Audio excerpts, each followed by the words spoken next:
Alright, we're good. Okay. We're playing Gradius II, Go for No Yabu. And yeah, the title screen takes really long. We need to see that every time. Gradius II, yeah. Thought it was Gradius when the 2 came up in his mind. You get to pick your power-ups, upgrade from the first version, and expand to the second one, because the other ones he gets killed. Brightbound does kill you. So, you're flying around in the Vic Viper, shooting everything that moves. Yeah, so it just stops moving or blows up. And to an average person, this game is like, you know, oh, I could do this. Well, no, you're gonna get raped if you're playing this for the first time. The next coming up on these Saturns, and they are Saturns. Trust me on this one. They're Saturns because I said they're Saturns, okay? And you can believe that. So in this game, flying around, the pilot here is James Burton, and you have these little flaming orbs called options, and they fly around you. And they're pretty awesome because they shoot what you shoot, and well, yeah. And Nick loves them. He calls them oppies. And when you get them, you have to say optional, because that's fun. And he has laser, like, can you only get 2 options in this game? Yeah, you can get 4 options. You've got 3. You fail, Nick. Okay, no 3. Yes, those are apples, and they spawn out the little evil flipping dudes of doom. And now we have birds in space, that are flying at you. A lot of things in space that shouldn't be in space in Gradius. You know, and also, to be honest, if you got that close to the sun than you are right now, the metal would probably melt right off your ship and you die. Yeah, and the gravitational pull should actually probably just smash these suns together and create some kind of supernova. But whatever. So now here's the solar flares, and I don't know if you can appreciate how friggin' hard it is to get past these things, but it's just, it will frustrate you so much. You will probably take a steak knife and just jam it into yourself. Maybe you'll just cut off your fingers so you can't play this anymore because you don't want to be tortured. It's so friggin', you have to appease the sun gods before you play this. That's what Nick does. Otherwise they'll just kill you. And now Nick's dancing around. Well, you were okay. And now that he has a bunch of like power-ups, he can get all these now he has everything he needs. All these power-ups are coming up for him. But usually, when you need power-ups, you'll never get them. When you have everything you need, there's just a crap load of power-ups everywhere. You know. So now we're coming up on the easiest boss to kill. That was about 3 seconds. Not even, maybe like 1 second or something. Because he's just all powered up as hell. And a lot of people are like, they get so condescending, like, well, of course you're gonna beat all this because you're really powered up. Well, it's still hard even if you have all these power-ups because they can shoot you with bullets and blow your face off. And if you touch anything in this game, you die. The only thing you can touch is these power-ups, which are spiky orbs with plasma inside. You can't touch walls, but you can touch spiky orbs with plasmas inside and benefit from them. And that's just great.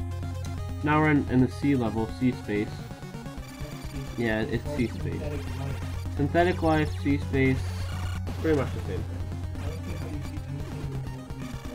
thing. Okay, first of all there's coral. Second of all there's blue in the background, and like, there's ocean animals killing you. Like, there's like clams shooting bullets at you.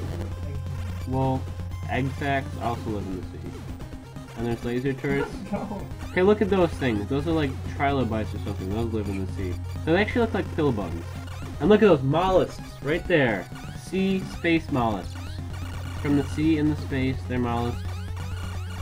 Clearly, how would they be able to live? You can live in the water and in space. I think you're pretty much indestructible unless the Vic Viper comes along and burns your ass.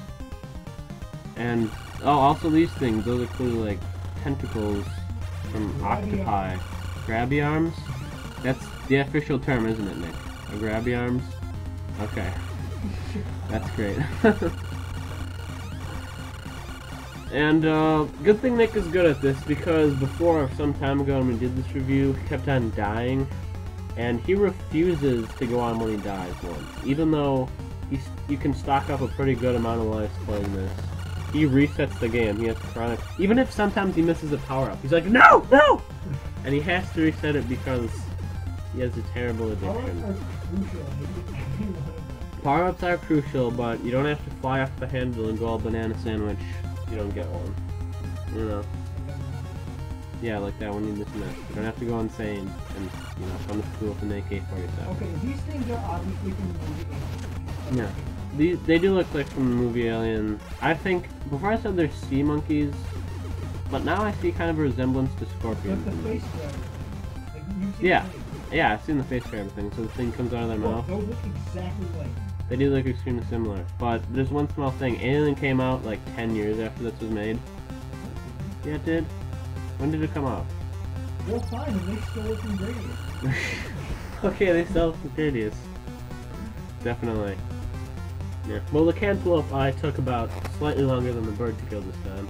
And Nick's dancing in victory right now. Making figure eight. And Nick's gonna punch him in the face. And now we're at the bouncing skull of death. I think the bosses in Gradius II was pretty weird. I want to know who built the specs for these enemies. Like, you know, that guy's called Gaiga. He wasn't in the arcade version, but the programmers and the creators of this machine was like, you know what, let's have a huge ass skull that kind of bounces around and starts chomping at you. Konami, yes.